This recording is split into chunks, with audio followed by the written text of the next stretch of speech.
Selamat sore pemirsa, kami dari program Pasca Sarjana Universitas Lancang Kuning, jurusan manajemen.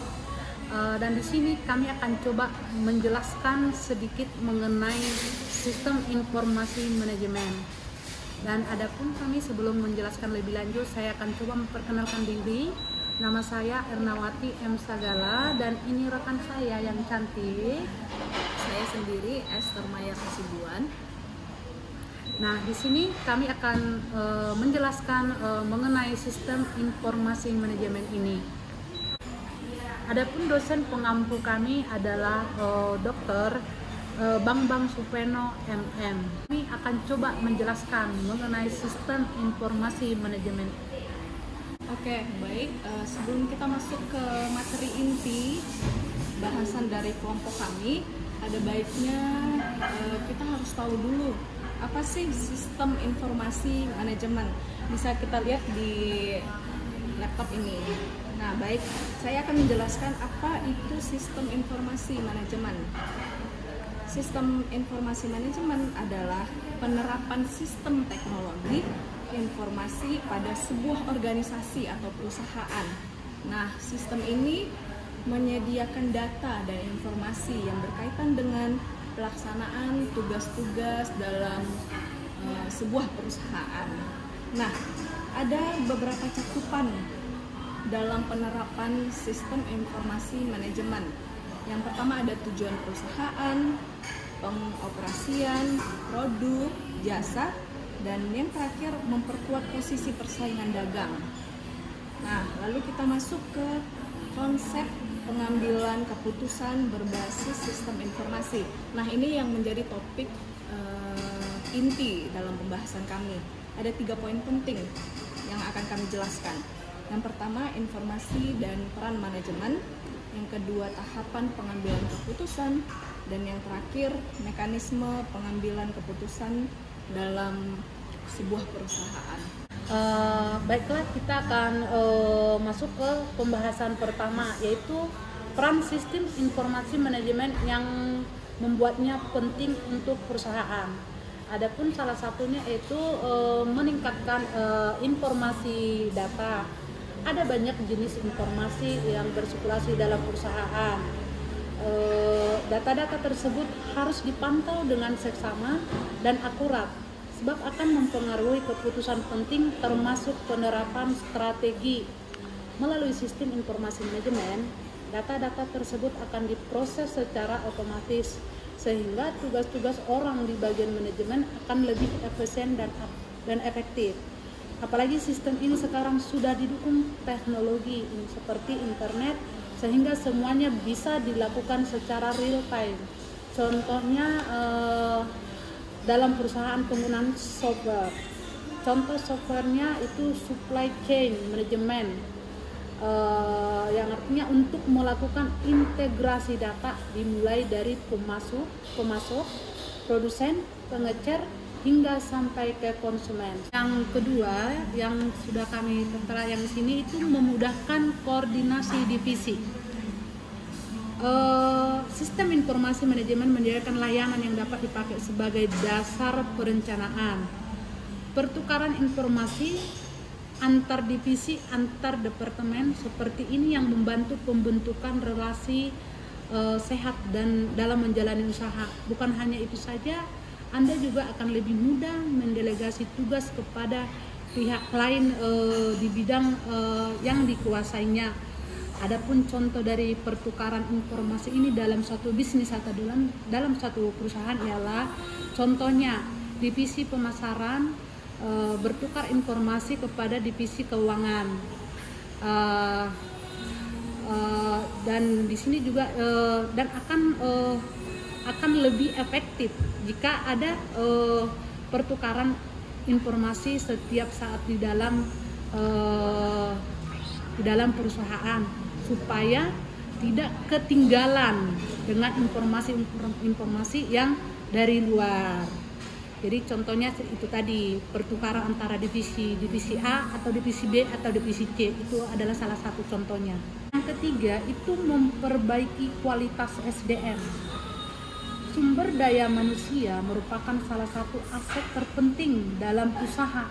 Mengenalkan mereka pada sistem informasi manajemen yang secara tidak langsung meningkatkan kualitas dari perusahaan atau bisnis itu sendiri. Terutama kalau SDM sebelumnya belum mengenal cara kerja sistem tersebut. Untuk menunjangnya, perusahaan harus memberikan pelatihan sistem informasi manajemen yang berkaitan dengan usaha. Dengan begitu, SDM dapat beradaptasi cepat dengan teknologi tersebut dan mampu mengolah informasi yang akan membantu untuk memajukan perusahaan. Adapun contoh yang nyata, kita bisa dalam suatu perusahaan itu harus menyediakan supaya lebih meningkatkan kualitas dari perusahaan, itu harus menyediakan IT, yang mana IT ini paham dengan teknologi. Itu mungkin salah satu contohnya. Adapun yang keempat itu mengurangi biaya operasional. Perputaran uang dalam perusahaan harus diawali secara tepat untuk menghindari kemungkinan tak terduga. Salah satunya pembengkakan biaya operasional. Memakai sistem informasi manajemen pun dianggap efektif untuk menekan human error yang berpengaruh pada penggunaan uang. Berkurangnya kesalahan lantas akan meningkatkan produktivitas maupun kreativitas SDM. Perusahaan pun bisa memanfaatkan dana yang belum terpakai untuk kebutuhan lain yang sifatnya lebih urgent untuk berlangsungnya usaha.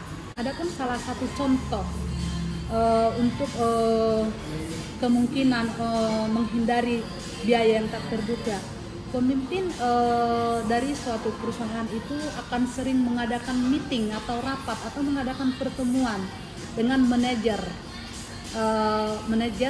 di dalam suatu perusahaan untuk membahas mengenai biaya operasional dalam perusahaan tersebut agar tidak terjadi pembengkakan.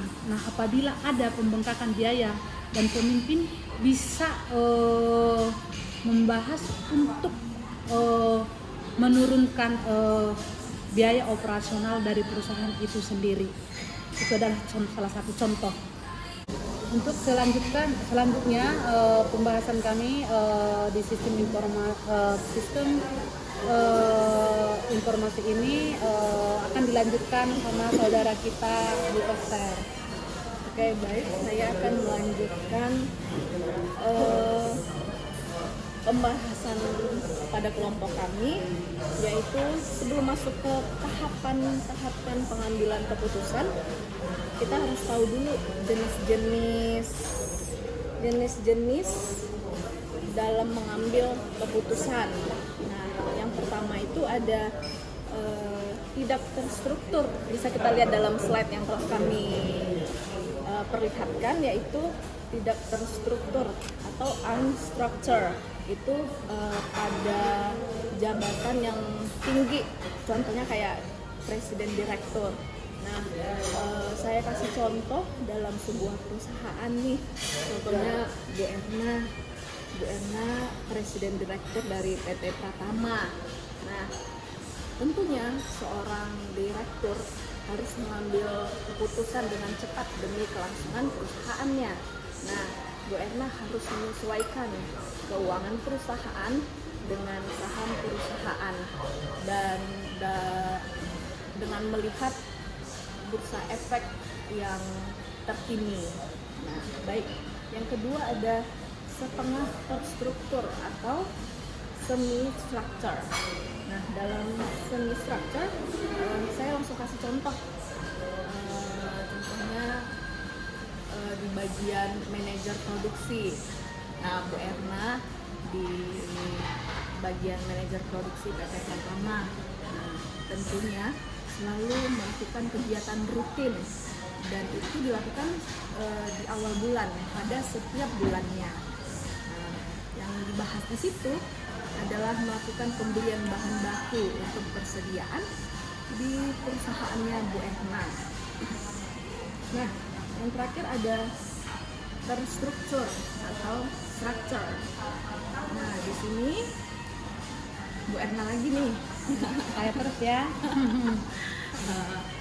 sini saya kasih contoh Bu Erna manajer keuangan di PT Pratama.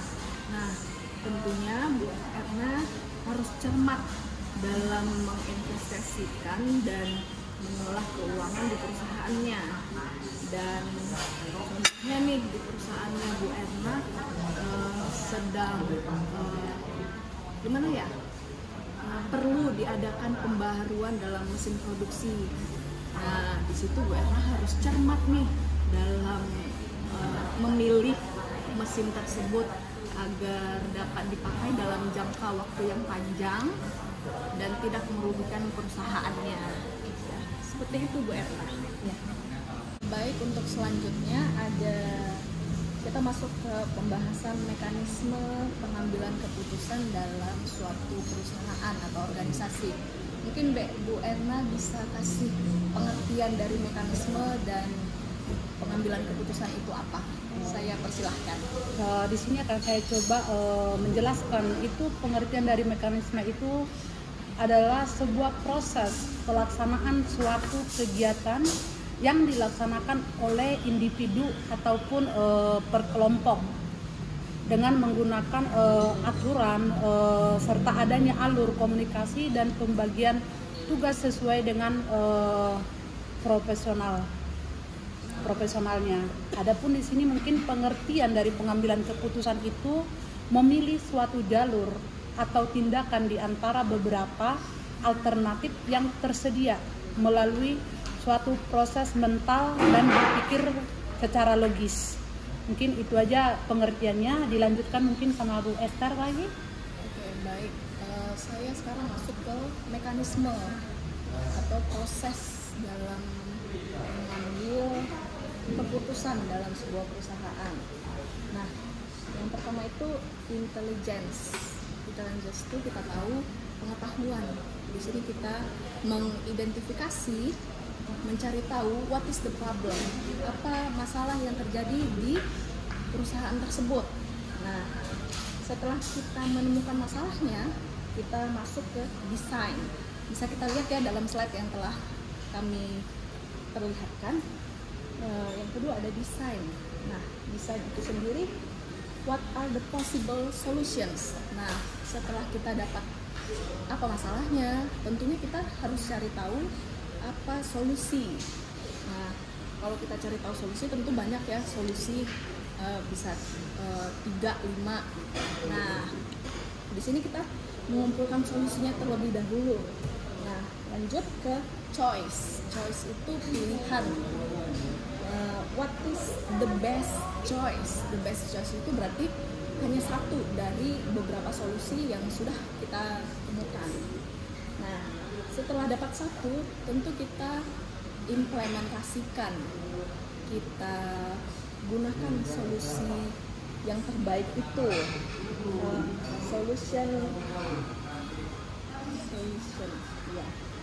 Implementations the solutions. Nah, di situ setelah kita implementasikan, lalu kita juga harus merefleksikan apakah solusi yang kita pilih ada kemajuan atau enggak gitu. Nah, saya kira sampai situ dulu. Mungkin Bu Erna juga bisa menambahkan contoh real di perusahaan, di suatu perusahaan. Contoh real apa dulu nih Bu Esther? Seperti apa contoh? Contoh real. Apakah contoh permasalahan mungkin? Ya, permasalahan dan keputusan gitu ya. Dan keputusan ya atau kebijakan ya. Atau kebijakan yang diambil oleh pimpinannya. Oh, oke. Di sini coba saya jelaskan itu mungkin permasalahan dalam suatu perusahaan.